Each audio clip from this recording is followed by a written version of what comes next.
Hello, YouTube fan. Get ready for an amazing video experience.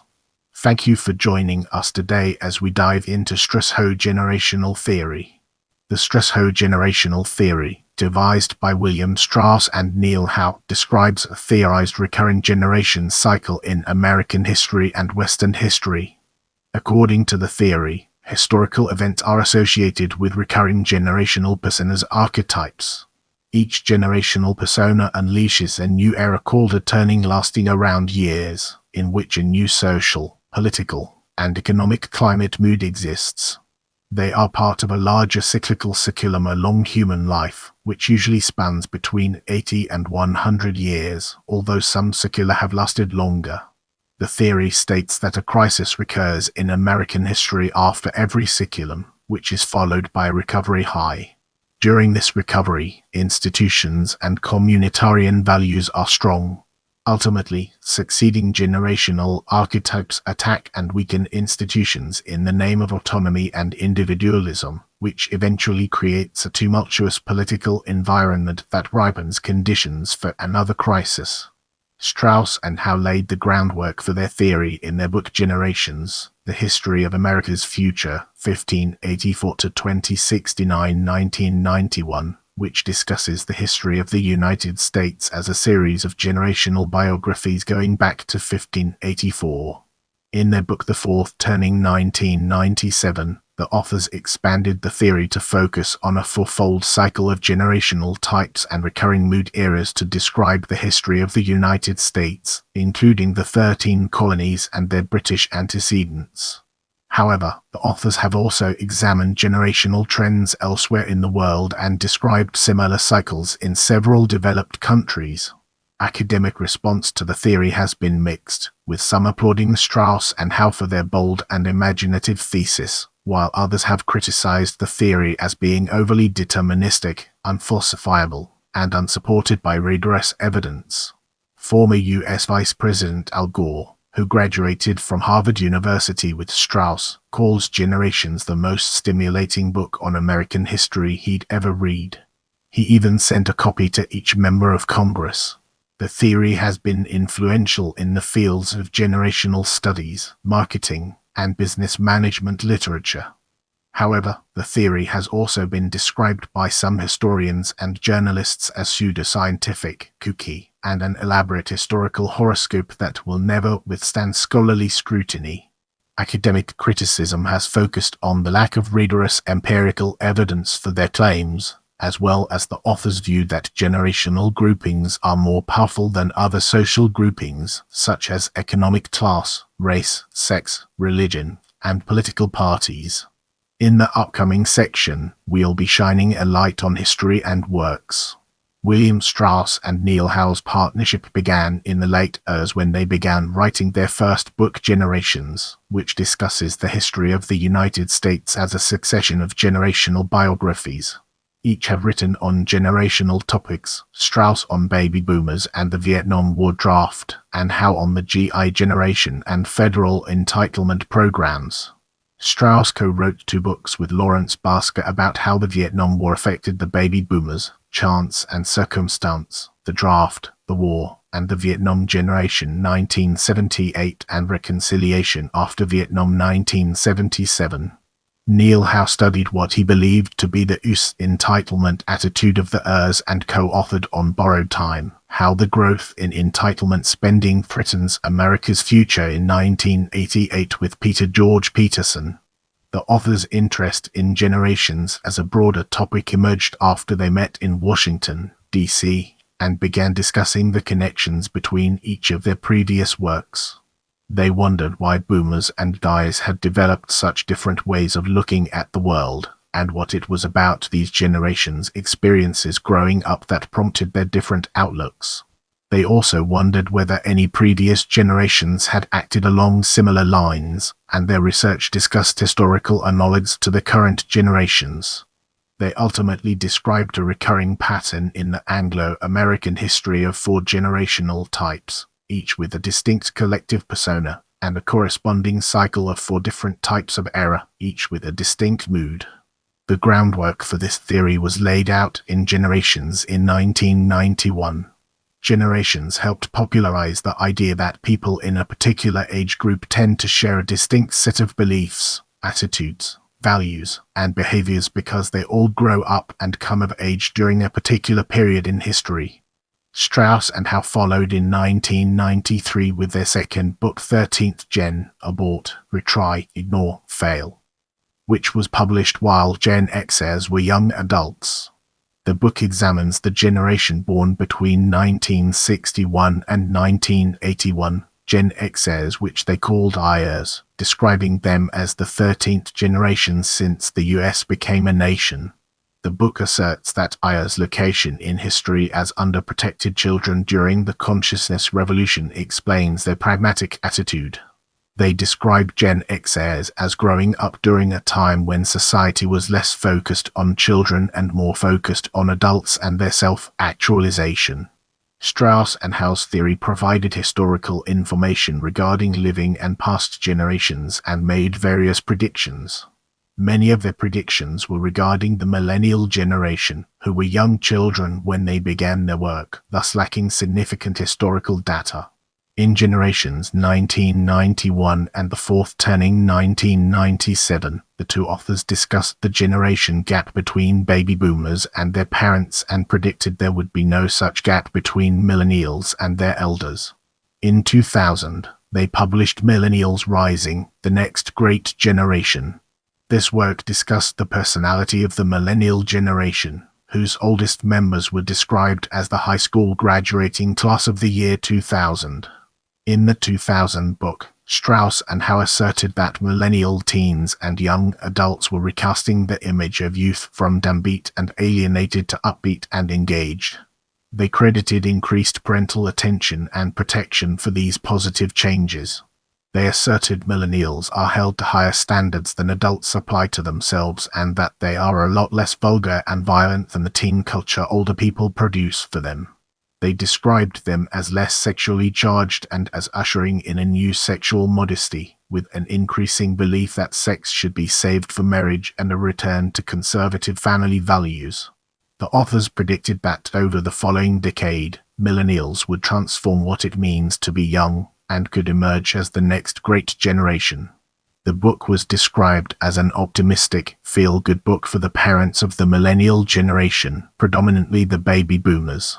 A 2000 New York Times book review for this book titled, "What's the Matter with Kids Today? Not a Thing," described the message of millennials rising as we boomers are raising a cohort of kids who are smarter, more industrious and better behaved than any generation before, saying the book complemented the baby boomer cohort by complementing their parenting skills. In 1997, the authors published The Fourth Turning, an American Prophecy, which expanded on the ideas presented in Generations and extended their cycles back into the early 15th century. The authors also updated the terminology for generational archetypes, e.g. civics became heroes, which they applied to the millennial generation. Adaptives became artists and introduced terms turning and saeculum for the generational cycles. The title is a reference to what their first book called a crisis period, which they expected to recur soon after the turn of the millennium. In the mid-years, the authors began receiving inquiries about how their research could be applied to strategic problems in organizations. They established themselves as pioneers in a growing field and started speaking frequently about their work at events and conferences. In 1999, they founded Lifeikers Associates, a publishing, speaking, and consulting company built on their generational theory. They have also written 6 books in which they assert that the millennial generation is transforming various sectors, including schools, colleges, entertainment, and the workplace.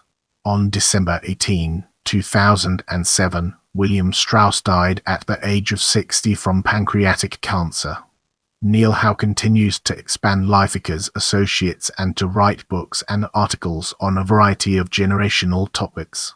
Each year Mr. Howe gives about 60 speeches, often followed by customized workshops, at colleges, elementary schools, and corporations. Neil Howe is a public policy advisor to the Blackstone Group, senior advisor to the Concord Coalition, and Senior Associate to the Center for Strategic and International Studies. Steve Bannon, former chief strategist and senior counselor to former President Donald Trump, is a prominent proponent of the theory. As a documentary filmmaker, Bannon discussed the details of Strauss' generational theory in Generation Zero. According to historian David Kaiser, who was consulted for the film, Generation Zero focused on the key aspect of their theory, the idea that every 80 years of American history has been marked by a crisis or fourth turning that destroyed an old order and created a new one. Kaiser said Bannon is very familiar with Strauss and Howe's theory of crisis, and has been thinking about how to use it to achieve particular goals for quite a while. A February 2017 article from Business Insider titled, "Steve Bannon's Obsession with the Dark Theory of History Should Be Worrisome," commented, "Bannon seems to be trying to bring about the fourth turning." Neil Howe has a new book coming out in July 2023, titled The Fourth Turning Is Here. In this section, we'll be deep diving into defining a generation, unraveling its complexities and uncovering valuable insights. Strauss and Howe described the history of the US as a succession of Anglo-American generational biographies from 1435 to the present, and they describe a theorized recurring generational cycle in American history. The authors posit a pattern of four repeating phases, generational types, and a recurring cycle of spiritual awakenings and secular crises, from the founding colonials of America through the present day. Strauss and Howe define a social generation as the aggregate of all people born over a span of roughly 20 years, or about the length of one phase of life: childhood, young adulthood, midlife, and old age. Generations are identified from the first birth year to last by looking for cohort groups of this length that share three criteria. First, members of a generation share what the authors call an age location in history. They encounter key historical events and social trends while occupying the same phase of life. In this view, members of a generation are shaped in lasting ways by the eras they encounter as children and young adults, and they share certain common beliefs and behaviors. Aware of the experiences and traits that they share with their peers, members of a generation would also share a sense of common perceived membership in that generation. They based their definition of a generation on the work of various writers and social thinkers, from ancient writers such as Polybius and Ibn Khaldun to modern social theorists such as Jose Ortega y Gasset, Karl Mannheim, John Stuart Mill, Emile Litter, Auguste Comte, and Francois Mentre. Now, let's shift our attention to turnings. While writing Generations, Strauss and Howe described a theorized pattern in the historical generations they examined, which they say revolved around generational events which they call turnings. In Generations, and in greater detail in the fourth turning, they describe a four-stage cycle of social or mood eras which they call turnings. The turnings include the high, the awakening, the unraveling, and the crisis. Let's now enter the realm of high and discover the fascinating stories it has to tell. According to Strauss and Howe, the first turning is a high, which occurs after a crisis. During the high, institutions are strong and individualism is weak. Society is confident about where it wants to go collectively, though those outside the majoritarian center often feel stifled by conformity. According to the authors, the most recent first turning in the US was the post-World War I American high, beginning in 1946 and ending with the assassination of John Fahrenheit Kennedy on November 22, 1963. In the next segment, we'll be exploring awakening and its implications for our subject matter. According to the theory, the second turning is an awakening. This is an era when institutions are attacked in the name of personal and spiritual autonomy. Just when society is reaching its high tide of public progress, people suddenly tire of social discipline and want to recapture a sense of self-awareness, spirituality, and personal authenticity. Young activists look back at the previous high as an era of cultural and spiritual poverty. Strauss and Howe say the US's most recent awakening was the consciousness revolution, which spanned from the campus and inner city revolts of the mid-ERS to the tax revolts of the early ERS. In this chapter, we'll be unraveling the enigma of unraveling and discovering its transformative power. According to Strauss and Howe, the third turning is an unraveling. The mood of this era, they say, is in many ways the opposite of a high. Institutions are weak and distrusted, while individualism is strong and flourishing. The authors say highs come after crises when society wants to coalesce and build and avoid the death and destruction of the previous crisis. Unravelings come after awakenings when society wants to atomize and enjoy. They say the most recent unraveling in the US began in the years and includes the long boom and culture war. In this section, we'll be deep diving into crisis, unraveling its complexities and uncovering valuable insights. According to the authors, the fourth turning is a crisis.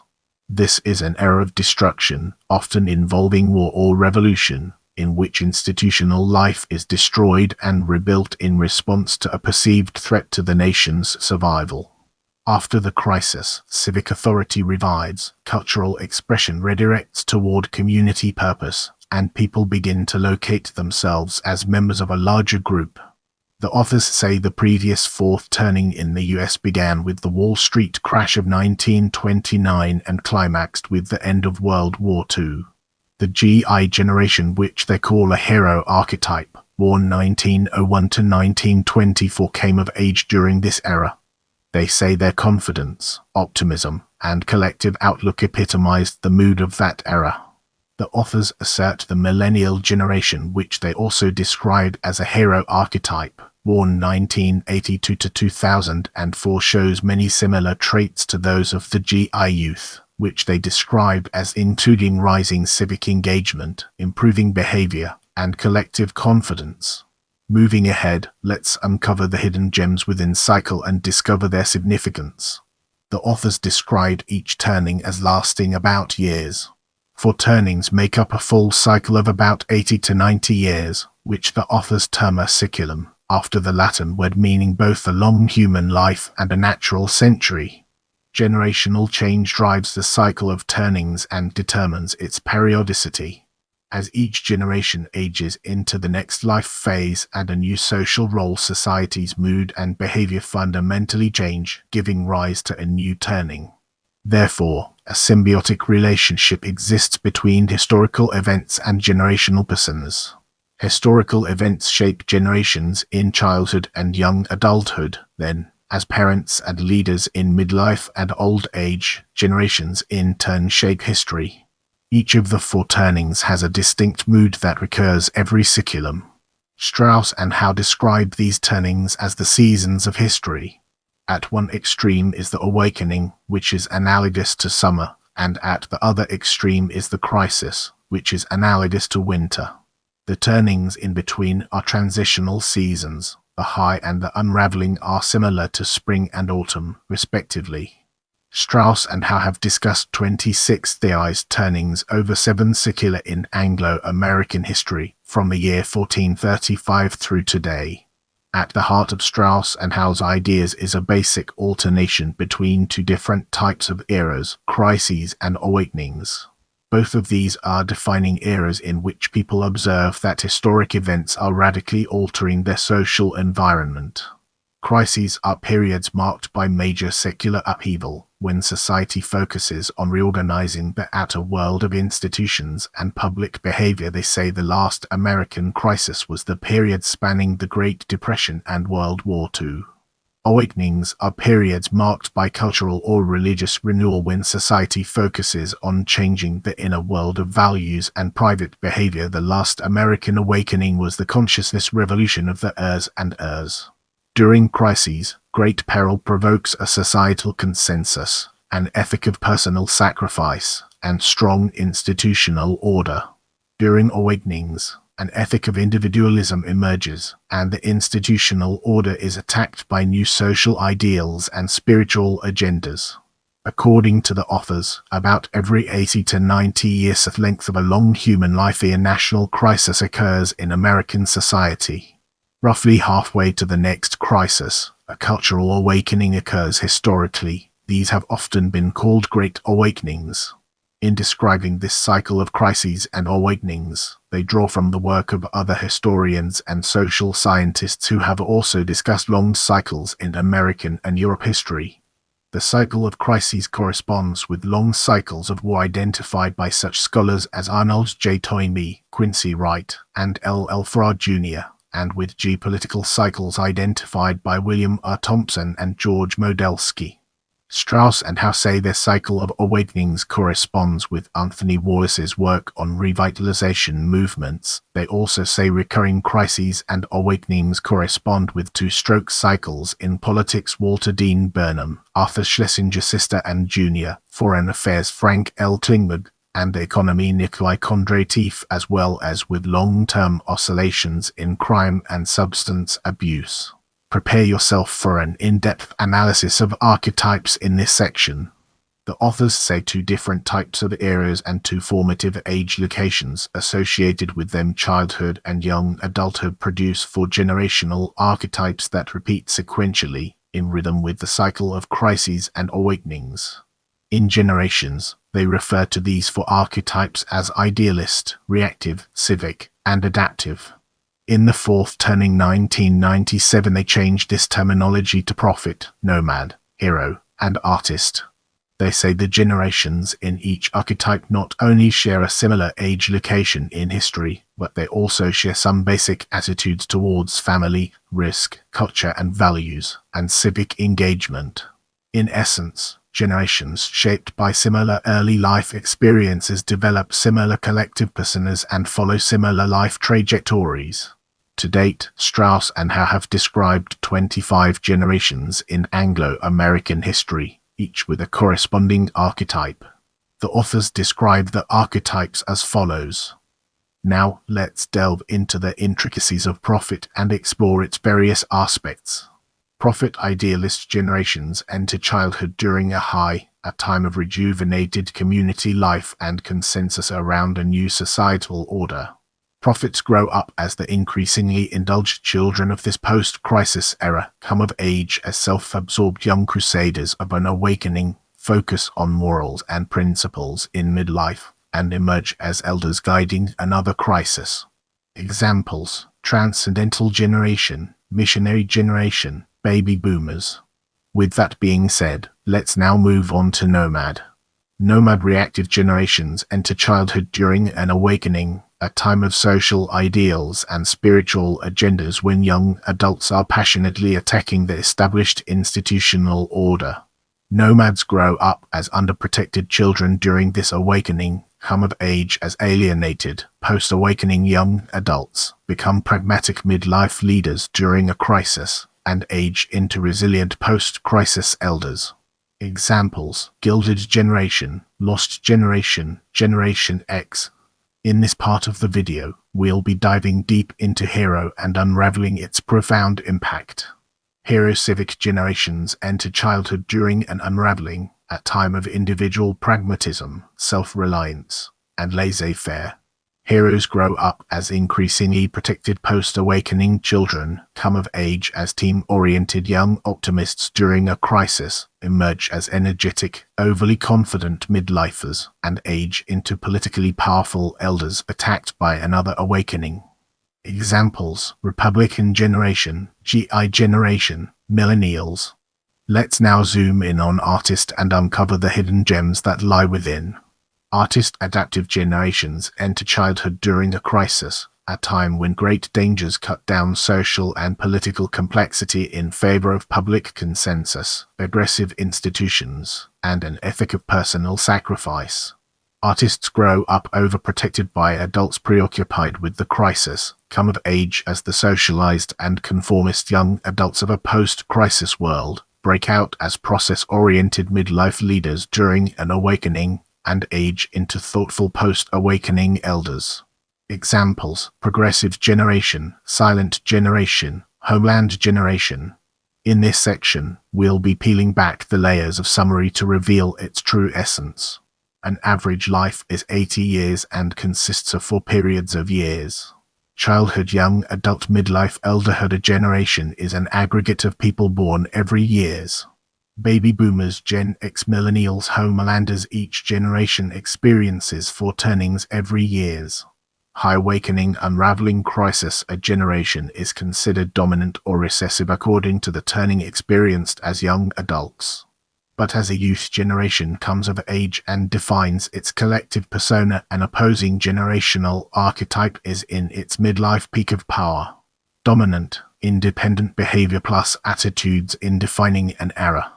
Recessive, dependent role in defining an era. Dominant generations. Prophet idealist, awakening as young adults. Awakening, defined, institutions are attacked in the name of personal and spiritual autonomy. Hero civic, crisis as young adults. Crisis, defined, institutional life is destroyed and rebuilt in response to a perceived threat to the nation's survival. Recessive generations. Nomad reactive, unraveling as young adults. Unraveling, defined, institutions are weak and distrusted. Individualism is strong and flourishing. Artist adaptive, high young adults. High, defined, institutions are strong and individualism is weak. In the next segment, we'll be exploring Arthurian generation and its implications for our subject matter. The Arthurian generation was born between 1433 and 1460 and is of the hero archetype. Members of the generation grew up during England's retreat from France, during an era of rising civil unrest. With our foundation established, it's time to explore humanist generation and its relevance to our overarching theme. The humanist generation was born between 1461 and 1482 and is of the artist adaptive archetype.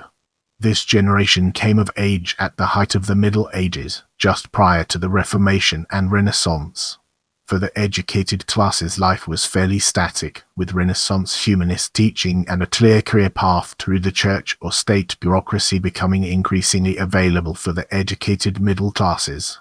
Humanist influences took hold across Europe, and in many ways prepared the intellectual landscape for the coming Reformation. Their youth coincided with the development of the European printing press and greater dissemination of knowledge. According to Strauss and Howe, those who constituted this generation had a sheltered childhood during a bloody civil war and were educated abroad, becoming Greek language tutors, international scholars, poets, prelates, and literate merchants and yeomen. The education produced by the humanist generation has been described as focused on the qualitative and the subjective, rather than the quantitative and the objective. Some of the notable persons who influenced this generation include Thomas More, Erasmus, Thomas Linacre, John Colt, Cardinal Wolsey, Michelangelo, Copernicus, Francisco Pizarro and Cesare Borgia. King Edward V was also born into this generation, but as he died at only 15 years old, it is difficult to properly place him in this archetype. However, according to the historian Dominic Mancini, Edward was very fascinated with science and philosophy, and was very well learned beyond his years. Brace yourself for an in-depth analysis as we navigate through Reformation generation and its far-reaching implications. The Reformation generation was born between 1483 and 1511 and is of the prophet archetype. This generation rebelled as youths, prompting the first colleges in the earth. Now, let's shift our attention to reprisal generation. The reprisal generation was born between 1512 and 1540 and is of the nomad reactive archetype. They spent their childhood amid religious frenzy and widespread erosion of social authority and came of age in a cynical, post-awakening era of cutthroat politics and roller coaster markets. They crewed the ships during the wars of the Spanish Armada and saw the expansion of British territories and colonization in the New World overseas. In the following segment, we'll be examining Elizabethan generation in greater detail. The Elizabethan generation was born between 1541 and 1565 and is of the hero archetype. They benefited as children from explosive growth in academies intended to transform them into perfect people of civic achievement and teamwork. They came to age during the Anglo-Spanish War 1585–1604. They regulated commerce, explored overseas empires, built English country houses, pursued science, and wrote poetry that celebrated an orderly universe. Now, let's shift our focus to parliamentary generation and embark on an intellectual exploration of its various dimensions. The parliamentary generation was born between 1566 and 1587 and is of the artist archetype. Their childhoods took place during an era of foreign threats and war. They built impeccable credentials in law, scholarship, religion, and arts and craft skills. In this section, we'll be peeling back the layers of Puritan generation to reveal its true essence. The Puritan generation was born between 1588 and 1617 and is of the prophet archetype. Members of the generation were led through the Wars of the Three Kingdoms 1639-1651 by King Charles I, and others led a large migration to the Americas. The generation was very religious. Let's now turn our attention to Cavalier generation and uncover the fascinating insights it brings to the table. The Cavalier generation was born from 1618 to 1647 and was of the nomad archetype.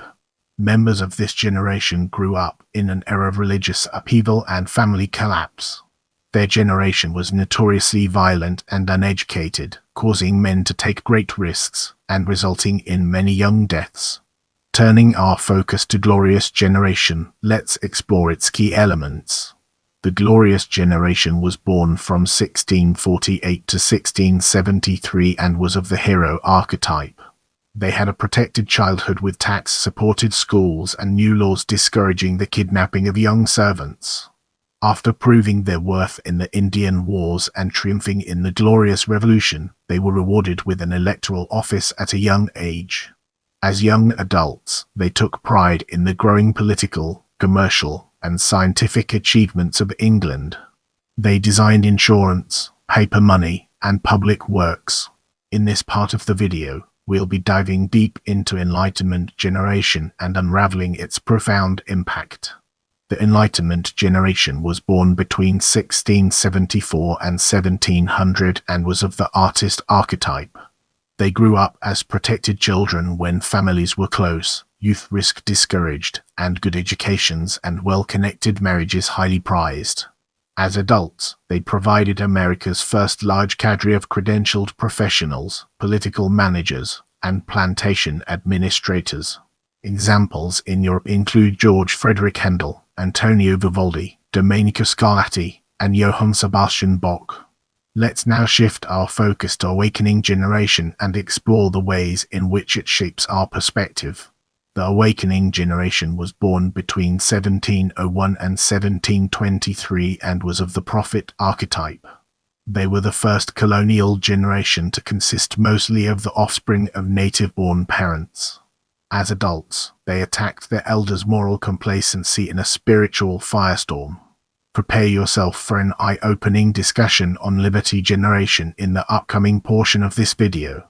Strauss and Howe defined the Liberty generation nomad archetype as those born between 1724 and 1741. George Washington and Patrick Henry were born during this period. Also born in this era were 35 out of the 56 signatories of the United States Declaration of Independence, including John Adams. Now, let's dig deeper into Republican generation and unveil the hidden treasures it holds within. The Republican generation hero archetype was born between 1742 and 1766. This generation is known for participating in several global revolutionary movements during the Age of Revolution. This generation witnessed political turmoil in response to growing British imperialism and the vast social inequalities exacerbated by ruthless competition between European monarchists. They came of age during British imperialism and during a time when the viability of mercantilism was being questioned. Relying on Enlightenment philosophy, they unleashed violent episodes of revolution, vilified monarchy, and promoted republicanism. In colonial America, they participated in the American Revolutionary War, secured independence from British rule, and established a libertarian system of governance based on constitutional republicanism and representative democracy. Notable persons affiliated with this generation include the leading figures in the early years of the independent United States: Thomas Jefferson, James Madison, James Monroe, and Alexander Hamilton, as well as the leading figures of the French Revolution: Maximilien Robespierre, Georges Danton, and Camille Desmoulins. Now, let's shift our focus to compromised generation and embark on an intellectual exploration of its various dimensions. The compromised generation was born between 1767 and 1791 and was of the artist archetype. They rocked in the cradle of the revolution as they watched brave adults struggle and triumph. Notable persons affiliated with this generation include Andrew Jackson, Napoleon Bonaparte, and Simon Bolivar. Now, let's shift our perspective and explore transcendental generation through a fresh lens, unlocking new perspectives. The transcendental generation was born between 1792 and 1821 and was of the prophet archetype. They started the Second Great Awakening across the United States. Of zealotry and institutional involvement, shifting focus to a life of materialism. Most American Civil War soldiers were born during this period. The average age was 26. Let's transition to progressive generation and uncover its significance. The progressive generation hero and artist archetypes was born from 1843 to 1859 and grew up or fought during the American Civil War. Get ready for an exciting part as we dive into missionary generation. The missionary generation was born from 1860 to 1882 and is of the prophetitleist archetype. Members of the missionary generation have been described as the home and hearth children of the post-Civil War era. They were an idealist generation, and as young adults, their leaders were famous preachers. Some were graduates of newly formed black and women's colleges. Their defining characteristics were missionary and social crusades, record journalism, prohibitionism, workers' rights, trade unionism, and women's suffrage. In midlife, they developed prohibition in the United States, immigration control, and organized vice squads. Because the lost generation was so decimated by World War I, the leadership of the missionary generation lasted longer than previous generations, and in the years and years, their elite became the wise old men who enacted a New Deal, Social Security, led the global war against fascism, and reaffirmed America's highest ideals during a transformative era in world history. This generation is fully ancestral, with the last known member of the missionary generation, the American Serenos, having died on December 30, 1999, at 119 years of age. With the groundwork laid, let's now examine lost generation and its connections to our previous discussions. The lost generation nomad archetype is the generation that came of age during World War I. Lost in this context also means disoriented, wandering, directionless, a recognition that there was great confusion and aimlessness among the war's survivors in the early post-war years. Strauss and Howe define the cohort as individuals born between 1883 and 1900. In this section, we'll be shedding light on GI generation and its impact on our understanding of the subject. The greatest generation hero archetype, also known as the GI generation and the World War I generation, is the demographic cohort following the lost generation and preceding the silent generation. Strauss and Howe define the cohort as individuals born between 1901 and 1924. They were shaped by the Great Depression and were the primary participants in World War II. Now, let's shift our perspective and explore silent generation through a fresh lens, unlocking new perspectives. The silent generation artist archetype is the demographic cohort following the greatest generation and preceding the baby boomers. Strauss and Howe define the cohort as individuals born between 1925 and 1942. As we progress through this video, let's shift our attention towards baby boom generation and uncover its hidden depths. Strauss and Howe define the baby boom generation as those born from 1943 to 1960. As we progress, let's zoom in on 13th generation and examine its role in shaping our overall narrative. Strauss and Howe define the 13th generation as those born from 1961 to 1981. As we transition, let's shed light on millennial generation and its relevance to our ongoing exploration. Strauss and Howe define the millennial generation as those born from 1982 to 2004. Turning our focus to Homeland generation, let's explore its key elements. Strauss and Howe define the Homeland generation as those born from 2005 onwards. Let's now enter the realm of timing of generations and turnings and discover the fascinating stories it has to tell. The authors argue that the basic length of both generations and turnings about 20 years proves from long-standing socially and biologically determined phases of life. This is the reason it has remained relatively constant over centuries. Some have argued that rapid increases in technology in recent decades are shortening the length of a generation. According to Strauss and Howe, however, this is not the case. As long as the transition to adulthood occurs around age 20, the transition to midlife around age 40, and the transition to old age around age 60, they say the basic length of both generations and turnings will remain the same. In their book, The Fourth Turning, however, Strauss and Howe say that the precise boundaries of generations and turnings are erratic. The generational rhythm is not like certain simple, inorganic cycles in physics or astronomy, where time and periodicity can be predicted to the second. Instead, it resembles the complex, organic cycles of biology, where basic intervals endure but precise timing is difficult to predict. Strauss and Howe compared the saecular rhythm to the four seasons, which they say similarly occur in the same order, but with slightly varying timing. Just as winter may come sooner or later, and be more or less severe in any given year, the same is true of a fourth turning in any given saeculum.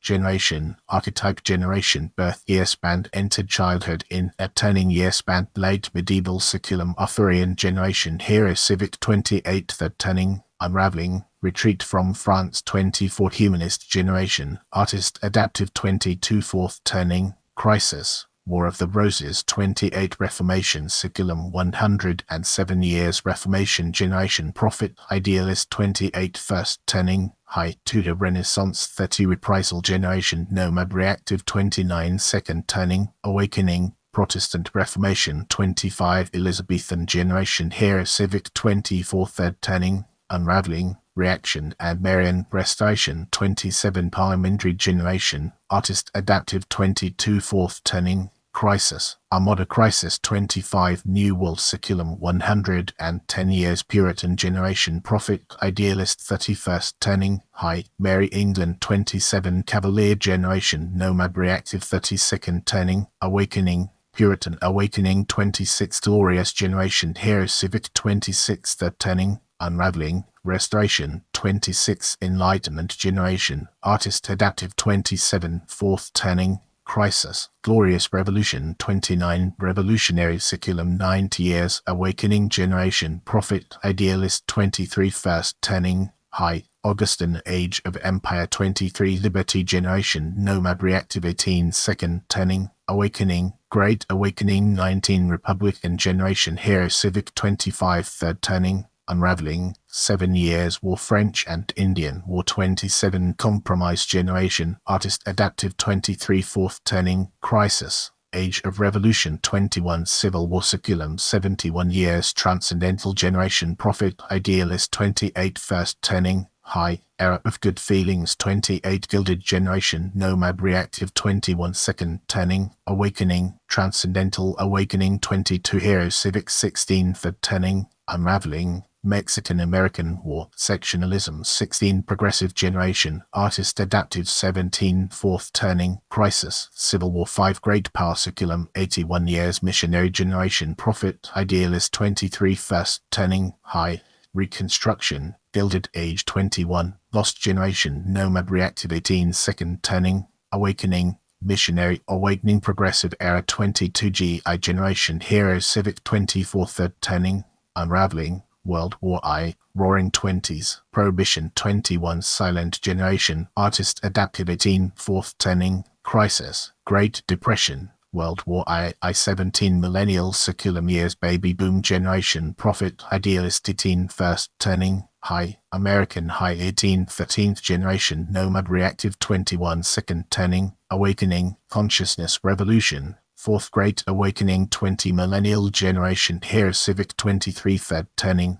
unraveling neoliberalism culture wars tech bubble September 11 attacks 24 homeland generation artist adaptive imprisoned 19 fourth turning crisis great recession COVID-19 pandemic recession war on terror imprisoned 15. Our focus now turns to critical reception, an important aspect of our discussion. The Strauss and Howe retelling of history through a generational lens has received mixed reviews.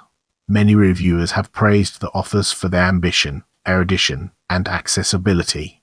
For example, former U.S. Vice President Al Gore, who graduated from Harvard University with Strauss, called Generations: The History of America's Future, 1584 to 2069 the most stimulating book on American history he'd ever read. He even sent a copy to each member of Congress. The theory has been influential in the fields of generational studies, marketing, and business management literature. However, it has also been criticized by several historians and some political scientists and journalists as being overly deterministic, non-falsifiable, and unsupported by rigorous evidence. Let's now turn our attention to Generations: The History of America's Future, 1584 to 2069, and uncover the fascinating insights it brings to the table. After the publication of their first book Generations, Martin Keller, a professor of history at Brandeis University, said that the authors had done their homework.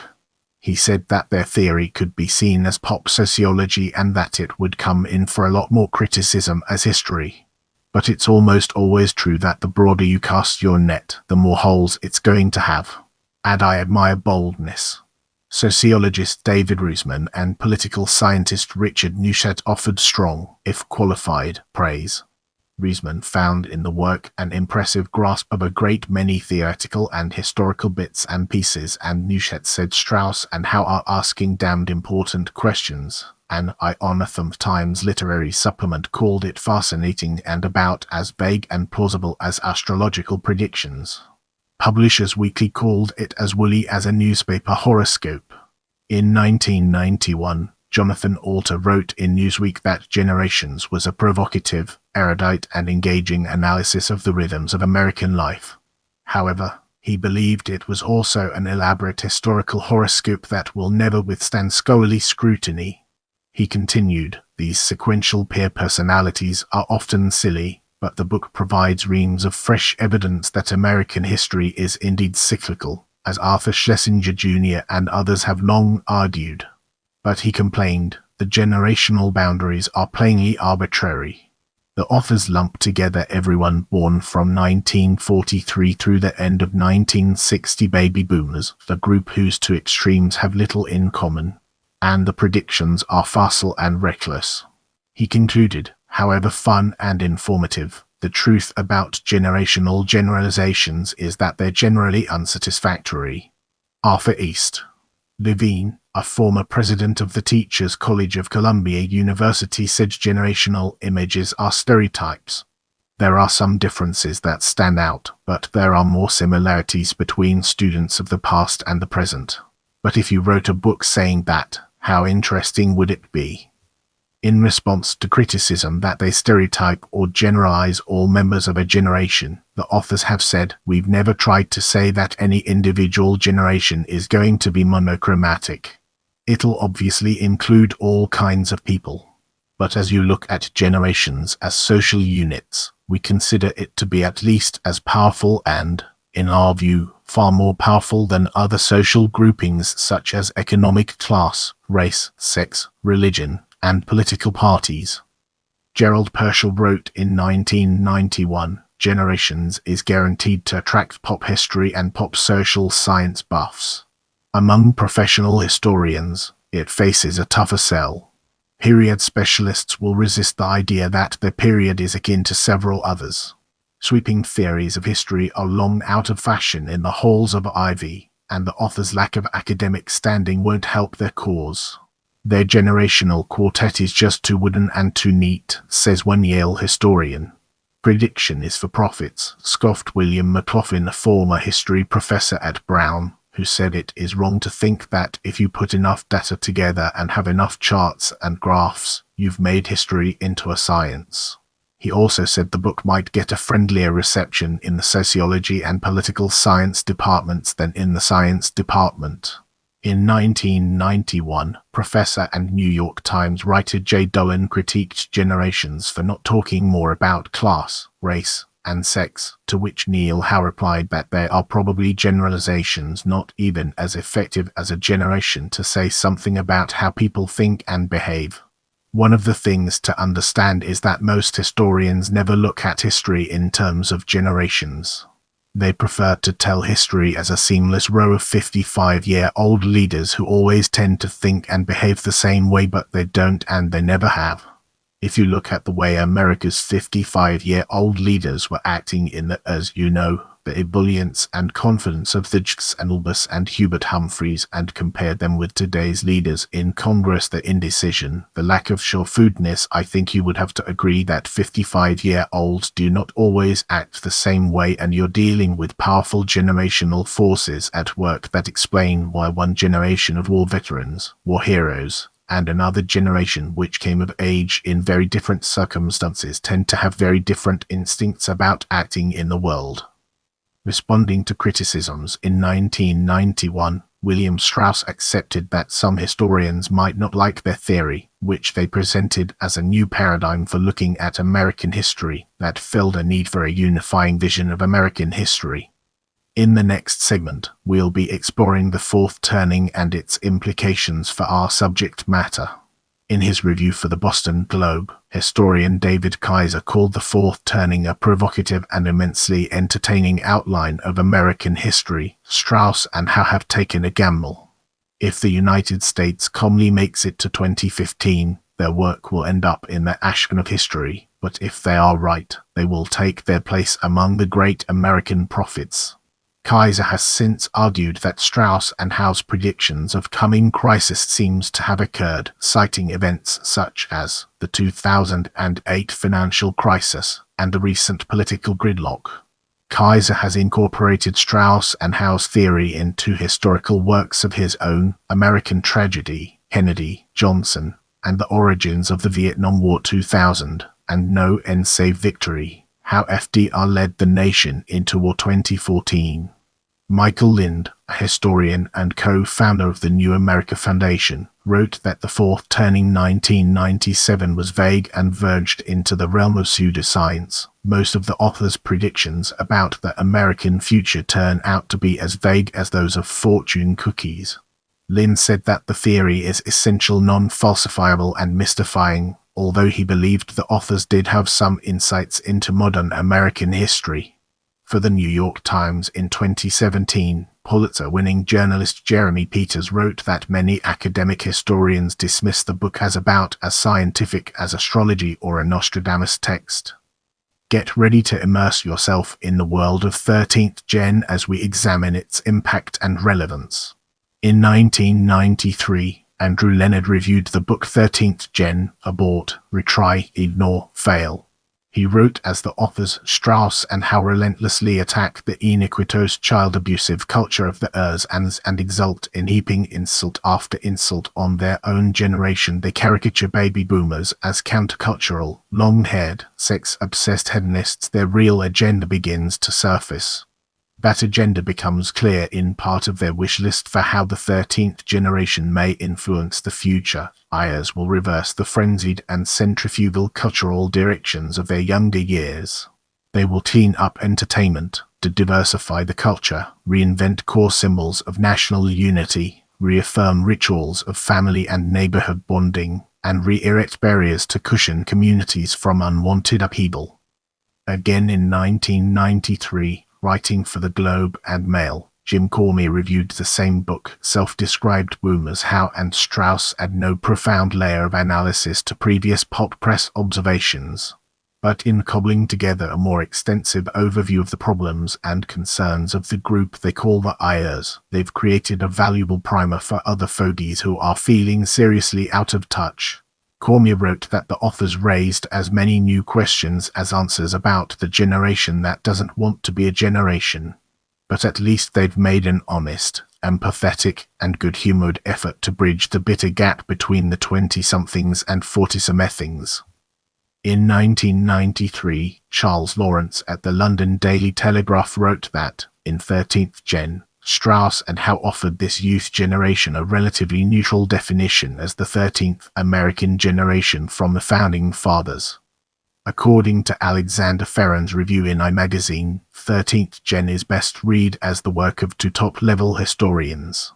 While its agenda is the 13th generation, it can also be seen as an incredibly well-written and exhaustive history of America from 1960 to 1981, examining the era through everything except the traditional historical subjects: war, politics, famine, etc. In 2011, John D. Miller, at the Longitudinal Study of American Youth, funded by the National Science Foundation, wrote that the birth year definition 1961 to 1981 of Generation X 13th Gen has been widely used in popular and academic literature. Let's now venture into the realm of millennials rising and explore the fascinating intricacies it holds. David Brooks reviewed the follow-up book about the next generation titled Millennials Rising 2000. Millennials is a term coined by Strauss and Howe. Brooks wrote, "This is not a good book, if by good you mean the kind of book in which the authors have rigorously sifted the evidence and carefully supported their assertions with data. But it is a very good bad book. It's stuffed with interesting nuggets. It's brightly written. And if you get away from the generational mumbo-jumbo, it illuminates changes that really do seem to be taking place." Further, Brooks wrote that the generations aren't treated equally. Basically, it sounds as if America has two greatest generations at either end of the age scale and two crummiest in the middle. In 2001, reviewer Dina Gomez wrote in NEA Today that they make their case convincingly, with intriguing analysis of popular culture, but conceded that it overgeneralizes. Gomez argued that it is hard to resist its hopeful vision for our children and future. Millennials Rising ascribes 7 core traits to millennials: special, sheltered, confident, team-oriented, conventional, pressured, and achieving. A 2009 Chronicle of Higher Education report commented how and Strauss based these core traits on a hodgepodge of anecdotes, statistics, and pop culture references, and on surveys of approximately 600 high school seniors from Fairfax County, Virginia, an affluent county with median household income approximately twice the national average. The report described millennials rising as a good news revolution, making sweeping predictions and describing millennials as rule followers who were engaged, optimistic, and downright pleasant, commenting the book gave educators and tens of millions of parents a warm feeling, saying who wouldn't want to hear that their kids are special. Prepare yourself for an in-depth analysis of general in this section. In 2006, Frank Giancola wrote an article in Human Resource Planning that stated the emphasis on generational differences is not generally borne out by empirical research, despite its popularity. In 2016, an article was published that explains the differences in generations observed with the employer's position through the development of working conditions initiated by the employer. This development is due to the competition of firms on the job market for receiving more highly skilled workers. New working conditions as a product on the market have a classic product's life cycle, and when they become widespread, standard expectations of employees change accordingly. One criticism of Strauss and Howe's theory and generational studies is that conclusions are overly broad and do not reflect the reality of every person in each generation, regardless of their race, color, national origin, religion, sex, age, disability, or genetic information. For example, Hoover cited the case of millennials by writing that commentators have tended to slap the millennial label on white, affluent teenagers who accomplish great things as they grow up in the suburbs, who confront anxiety when applying to super-selective colleges, and who multitask with ease as their helicopter parents hover reassuringly above them. The label tends not to appear in renderings of teenagers who happen to be minorities, poor, or who have never won a spelling bee. Nor does the term often refer to students from big cities and small towns that are nothing like Fairfax County, or who lack technological know-how, or who struggle to complete high school, or who never even consider college, or who commit crimes, or who suffer from too little parental support, or who drop out of college. Aren't they millennials too? In their 2000 book Millennials Rising, they brought attention to the millennial children of immigrants in the United States, who face daunting challenges. They wrote 1/3 have no health insurance, live below the poverty line, and live in overcrowded housing. In a February 2017 article from Quartz, two journalists commented on the theory, saying, "It is too vague to be proven wrong, and has not been taken seriously by most professional historians. But it is superficially compelling, and plots out to some degree how America's history has unfolded since its founding."